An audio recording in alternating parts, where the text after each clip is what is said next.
Good evening. Welcome to the Policy Committee meeting, June 19th, 2021.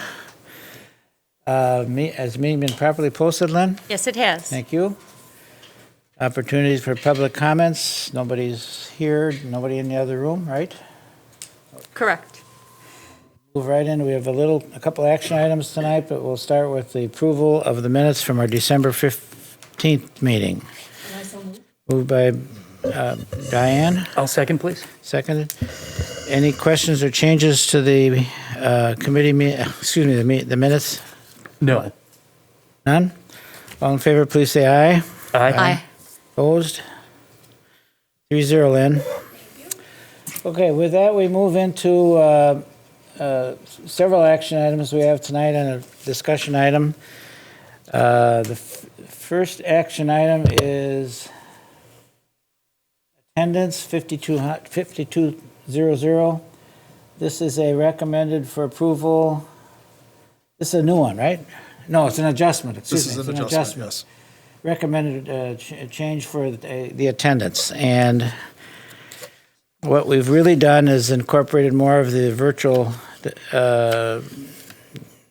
situation that we're in so that we can have attendance on those kids as well. Do you want to comment on that, Joe? Correct, yeah. So if you go down under the section of school attendance officer, this policy was updated to include virtual attendance. Under A, we talk about the attendance requirements of a virtual instruction program. Whereas the school day is definitely clearly defined, start time, for instance, at 7:30, end time at 3 o'clock in the afternoon for students. The virtual program, can look a little bit different than that in that you may not be live streaming and engaged for a full 50 minutes. You may be in that classroom for 15 to 20 minutes and then doing some activities on your own. So this talks about successful completion of the requirements of the virtual program. And then also our requirement that we're going to maintain attendance for students participating virtually and then students participating face-to-face. Just a little side story to this. It was very difficult for us to come up with an understanding around what does it mean to attend school these days because, that used to just be defined. And Mrs. Voigt, I look at you when you were teaching. Are you there in the classroom, physically present? Did you walk through the doors that day? And now, trying to disaggregate that data. So for anybody who's paying attention to our district dashboard around student attendance, that attendance rate is based on students who are participating in face-to-face instruction. So we have pulled that information out. And then we have another attendance report that factors in students who are engaging virtually. We wanted to have a reporting area to know how many kids were physically present so we could then base an absenteeism rate off of who should actually be there, not kids who are virtual and such. So just a little aside, but I think it's pertinent to this discussion. And then the virtual access under an excused absence, we wanted to provide if a student has internet issues or if the district has internet issues, that student would be excused on that day, not penalized for something that was beyond their control. Yeah, I was glad to see that in there. Anything else? That essentially sums it up. Yes, Okay, Ms. Diane? Just a question. How do we identify if it's a virtual attendance check that's being done versus a face-to-face attendance check being done? And that would be the measure of engagement, logging into the class, the submission of assignments and such virtually, the interaction that happens in the live stream, that would be it. The kids who come face-to-face, that is based off of the number of kids. So if I'm assigned face-to-face instruction, if I'm there and present, that information is maintained in one area. If I'm assigned virtual, that information is maintained in another. Different spot. Okay. Because I've had discussions about the idea of if a child checks in, Right. we had, some commentary that was easy to do and then you could still continue golfing, et cetera. Is there a procedure now, a policy that, there needs to be active participation, not just a check-in, And- identifying the fact that, it's more than that to be able to benefit from the virtual instruction? Yes, they're checked in, submitting assignments, following through on the readings and such. That is built in now to the expectation. Again, a part of the evolution of transitioning where to we virtual were at. education. Yeah, and I think, there was the way we had to address things last spring because things just popped up and we had to do it pretty quick. And then there was the program that we put in place going into this year. This year was much more refined. The expectations were higher. Last spring, it was, let's try to figure this thing out as we get going. And we didn't want to penalize the students last spring based on COVID more or less being sprung upon us by the shutdown being put upon us and everything like that. This year, we provided options for families, and then we've put expectations in for engagement this year. Corey? Thank you. Yeah, smart proposal and change. It's perfectly timely. I know we had a lot of questions from parents and teachers about, what does it mean as far as checking in? So yeah, it solves that problem. So thank you. Anything else in this? No. This is an action item for us today, and will be, if approved, it'll be going to the full board in February for board approval. So I make the motion that we approve the revisions to policy 5200 on attendance as presented. Thank you. I'll second. Seconded by Corey. Any further questions or discussion on policy 5200? No, sir. All in favor, please say aye. Aye. Opposed? 3-0, Lynn. Thank you. Slam dunk on that one. Okay, now I gotta get myself back where I'm supposed to be here. That took care of the recommended policy. We have policy 2261.03, district and school report card. This has been through us once already. And after a second reading, we'll be going to the full board in February. And I don't know that we've even had any changes appear in this one. This is a new policy. Policy, yep. Captures the new school report card requirements under Title I reporting. As we have discussed in prior months, this is, one of those do it because the state is telling you to do it, and it's tied to the federal funding under title. Right, so this is pretty much what we're supposed to do. Questions or comments on this one, Diane? I have some questions. I know it's nothing that we can make any changes to per se, but like when would this report card be done? It's, I'd have to look at the date for the actual final submission, but when we have done these state report cards and this data submission, it's been an ongoing thing. These are things that are done, time of the year and brought forward. I can certainly check the date by which it's to be done and then released and then published. But this, for instance, some of this information, like high school graduation rates, 4-year cohorts and such, that information is compiled in the summer after graduation occurs. And then for students then who go into an extended year cohort, that's subsequently years later. So it's an ongoing collection, and then the reporting is based off of a point in time, but we can get that to you. Well, and the follow-up data, like, are they in school? I used to do a survey of my co-op students 1 year after, and a lot of times what they said they were going to be doing when they walked out my door, in June, was very different than what I found out a year later, after they got to college and maybe it wasn't so successful, and then they're, switching to military or switching to, another form of, apprenticeship or something. A lot of times it was a very different story. So I'm just wondering, that timing is very significant. What you say on graduation day isn't necessarily what happens in fall. That's life. Exactly. That's why I was just wondering, like, how, at what point are they taking the data? Because it's ever changing. We'll put that in an update to you on a Friday update. Just when this report then would finally be generated, we can then have that for the full board in what month? February. Okay. As part of the script for the meeting. Okay. Thank you. I have a couple of more questions. Is this just required for schools that have funding through Title I, or is it going to be replacing the state school report card that we've experienced up to this point? This is for the district, and the district receives the funding. So, Yes. But just the schools that are getting Title I funding, it's not something that's going to be imposed on everybody. it's part of the district.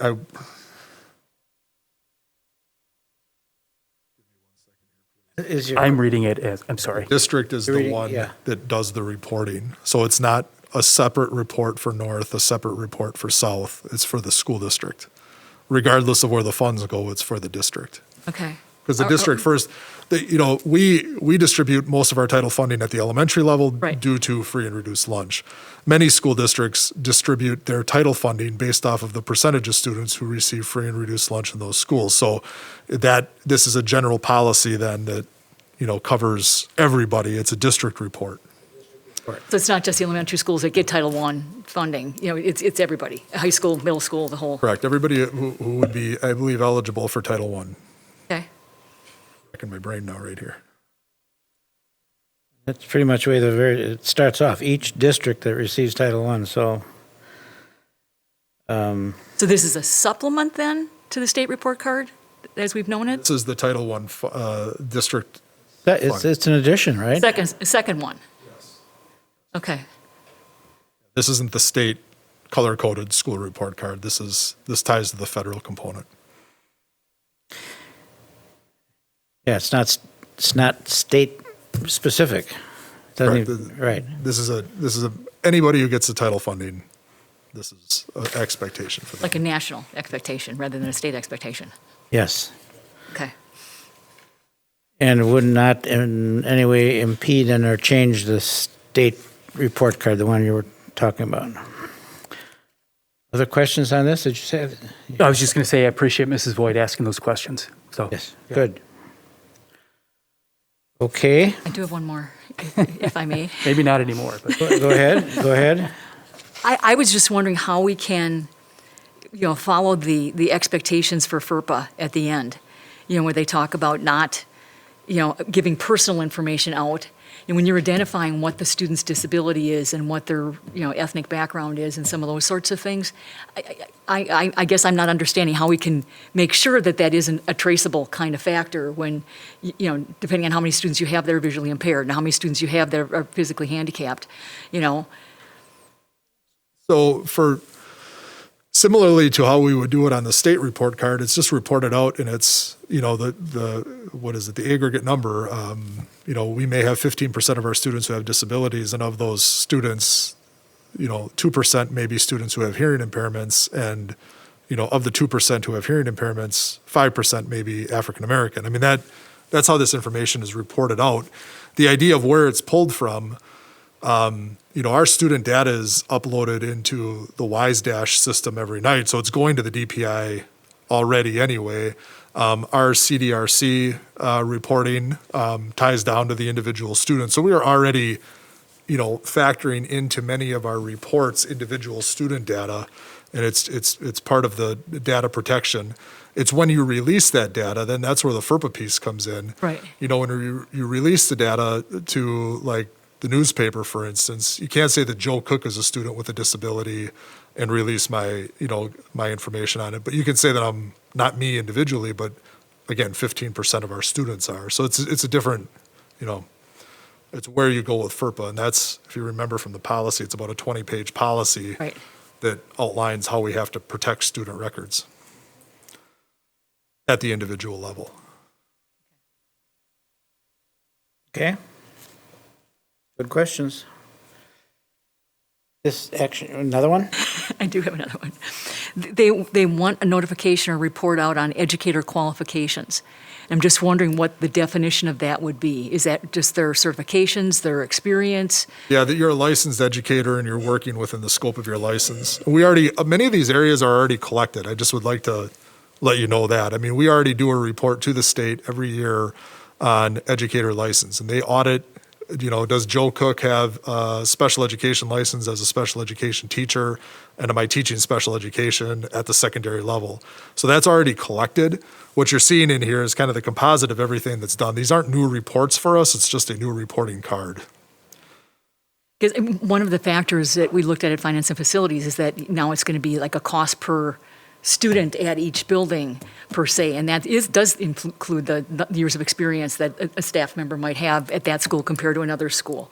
Yep. A few years back, we were identified as a school district that needed to participate. I forget the name of the state level thing, but it had to deal with equity, and it was focusing on the number of licensed staff and newly hired staff that were working in schools, for instance, that were higher poverty versus schools that were more affluent, and what was the educator licensing. We have all that information already. Is this going to bring a lot of that information into one place? It will bring it into one report card. Yeah. But again, a lot of this stuff is, since it's moved to electronic submission at the state level, this stuff is just ongoing. You know, pieces of this are done throughout the school year, Okay. and then the report is generated for us. So the gathering of the information will maybe just be reassembling stuff we were already doing and getting it into this report card. One more? I'm just saying, that sounds like, this looks like a huge task to pull all this data together. But from what you're saying, it's already there at the end of each day's WISE Dash kind of information. It's just that they'll put it together for us. It's not like we have to manually. No, we don't have to manually enter most of this. Okay. You know, most of this is generated through Infinite Campus, through Skyward, through reports that we have, you know, just using an Excel file, for instance, where you can, you know, download, sort, make sure that you're able to cross-reference things. Some of it the state already has, like educator licensing. They have everybody who works here and our licenses. We verify if they're, you know, in the right position. So much of this is collected already electronically. Motion? I'll move to approve the new policy PO 2261.03 as presented. I second the motion. Second. Further conversation or questions about this? No. Seeing none, all in favor of accepting this, please say aye. Aye. Opposed? 3-0, Lynn. Thank you. And we have a discussion item. Then again, I like this layout of this chart so we can see which category each of these falls under. Appreciate that. Discussion information item needs a first reading of the committee to move to the full board for their first reading. New policy, student mental health services. Joel, this one has got some questions, I'm sure. It's new. Yeah, so new policy based off of what DPI proposes is the mental health framework that we would want to use in our schools. So if we go into policy, you can talk about school district mental health professionals, so our psychologists, social workers, counselors, you know, student services staff in general, making sure that we have a level of support for all students. Our on-site services, this would encompass for instance, our PATH program, where we have licensed psychotherapists providing counseling in a location at school. We have that through both a grant and then a billable model, an insurance billable model. It's a nice service because it removes the barrier of getting a student to counseling. They can see a counselor during the school day. As we have started and then, you know, transitioned through this, most of our schools are on a billable model. So really all the provider is doing in school, they're providing the therapy in school. So we give them the location, but they take care of it, billing the insurance company. We don't get involved in that. So very little district money itself is going towards this. It's generally done through grants. We have a very small contribution that we make to Waukesha Family Services just to cover incidental type things, very small budget item. And then services, complementary services, so agreements that we enter into, for instance, for a 504 or an IEP situation, we may have a student who has a unique need, where then through the IEP, we contract to a provider or to a location to provide services to a student. And these are three things that we do right now, but you know, in the current times, you know, we have the pandemic. Prior to the pandemic, we were seeing an increased need in student mental health need anyway. So, you know, just moving into this, moving into a more formal policy so that the public has an understanding of what we do and how we do it and why we do it, I think, you know, it's timely for us. Joel, just a clarification on something. In the public content description, it talks about the three models of service. And I know you can use that as a link and get it Yep. off there. Yet, there's nothing in the policy that connects to the three models of services. It just, do we know that, we just know that that's the case, or what? Well, so we're referencing the DPI. So just for the purposes of like, what are the three models? What does the DPI say? We link it there. That's, But okay. we're creating our local policy that shows what we're doing and how we're doing it. Okay. So Luke Pinion and I reviewed this and So it doesn't have to be referenced in that policy? no, that's just a frame of reference for the committee and then the eventual board as they look up, like, what are the DPI 3 recommended models? They can go there, you Okay. can peruse that, and then you can look here in the policy, and this reflects how we operate as a school district. Okay, good. Thank you. Corey? Thank you. Yeah, when I read this earlier, it seemed to just quantify or qualify what we're doing already. Right. There's nothing in here that changes what the procedure is. As far as, is this available to all students regardless of ability to pay or insurance? Correct. So anybody, so I guess the qualifier, early on in, for instance, in the implementation in a school, we have some grant dollars that would help a student who is at the time without insurance. One of the things that our PATH program, for instance, requires is family collaboration. And so our social workers and psychologists and counselors help families get connected then to what would be the state insurance if they need it, so that the services can then be ongoing. We don't want a kid who needs therapy to not be able to get it based off of an insurance need. Yeah, thank you. I actually wrote down Badger Care to make sure, but you covered it, so thank you. Dan? You've mentioned the PATH program a couple times. Yep. And I guess I'm not aware of exactly what that means and how many schools are involved in that Yeah, all of our program? schools right now have a licensed psychotherapist in them. PATH stands for Pathways to Healing. I can't remember right now how many schools are directly tied to PATH or are in another model. So for instance, we qualified for the state mental health grant a few years back. We've used that then to bring therapists into our schools to meet the needs of kids and to consult with staff. So it's been an ongoing transition to a billable model in all locations. And it's been about 7 years or so of work to move us in this direction. If you have more questions, say so, but just give you a point of reference here. This is a new one, so we do a first reading here, board meeting next month, reading, second reading at our next policy committee meeting, probably then taking this for approval in March. Yeah, right? March approval then at the board. Yep. Yeah. And again, it doesn't change what we're doing. It just kind of quantifies what we're doing as a district. Okay, so we don't have to take a motion if it's a reading. At this point, for us, it's just a reading, and then they're going to pick it up. Anything else you have on this one that we should know about or that we should ask about? No, I felt it was comfortable. yeah, we are very proud of what we're doing.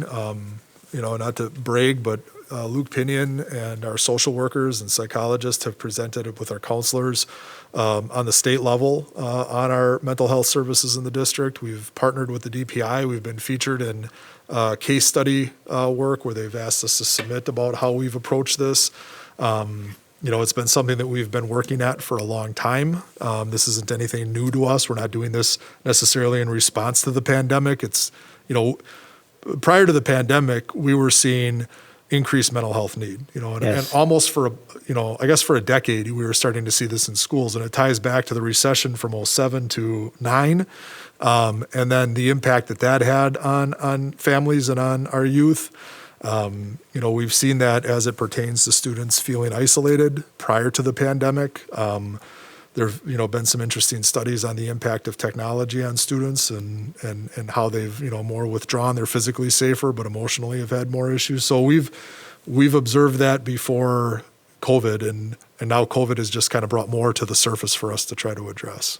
I think we should let it be known that we are out in front running with dealing with two of our programs today. We're dealing in that area, so we should be, proud is maybe not the best word, but we are good at it.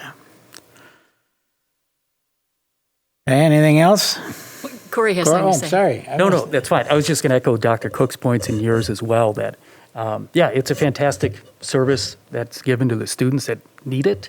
And it's a great way to have students in school, whether virtually or in person, to kind of screen those. In my profession, family law, I see it all the time where students or clients of mine, their children are getting services through the district, and it's helpful. Yeah, and it's easy for us to look at this policy, talk about it a little bit, and then kind of put it aside. But I don't want that to negate the hard work that's being done and the good work that's been done in the district. So thank you. Good, thank you. Diane? I'm just wondering if that would be something that, again, in our Friday report, could sort of share a little bit about the evolution of what's happened over the last 10 years and how it is a program that we'd be very proud of. Certainly would be happy to revisit some of that. I know Luke Pinion in the last 2 years, once a month, has provided updates on our mental health work from SEL through the PATH program. So if you give us a couple of weeks, we'll capture some of that and get that to the board, on a Friday. I would say, as long as this isn't going to be approved until March, it's just sometime over the next couple months to be able to have a better picture about what a great program we're offering. Yep, we will get that to you. Okay, Isn't that thank you. amazing? That's the next thing on our agenda. Recommendations for future meetings. I think that's a good idea to bring that stuff, remind us occasionally, and that's a good idea. Anything else for recommendations for future meetings? Joey, any feel for what's coming at us? Which freight train are you talking about? From a policy standpoint? Pick one. Yeah, from a policy standpoint, we're working with the departments to get policies in. We have another, I think, series that we've been working through. Coming from Neola? Neola's provided it. We're just, figuring out what it is that, we want those policies to say before we present them to you.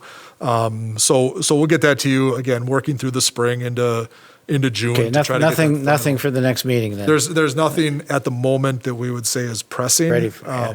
until it's identified to us as being pressing. So Good. All right. I guess to forecast, with the change in administration coming, we could see some changes to policies. We've seen things, through the Department of Ed based off of new leadership in the Department of Ed. I've experienced it now over the last 12 years as an administrator. I'm sure Dr. Siebert has as well. You get a new administration, you get new guidance. That guidance affects policy. Usually takes a couple months to get to us, but I would figure by June we probably will have, some updated things that'll come to us. So. And we'll be undergoing a policy change, not just nationally, but in Madison as well, so with a new state superintendent of schools. Yep. So, okay. With that, the meeting is adjourned. We're all caught up. Thank you. Thank you. Good evening, everyone.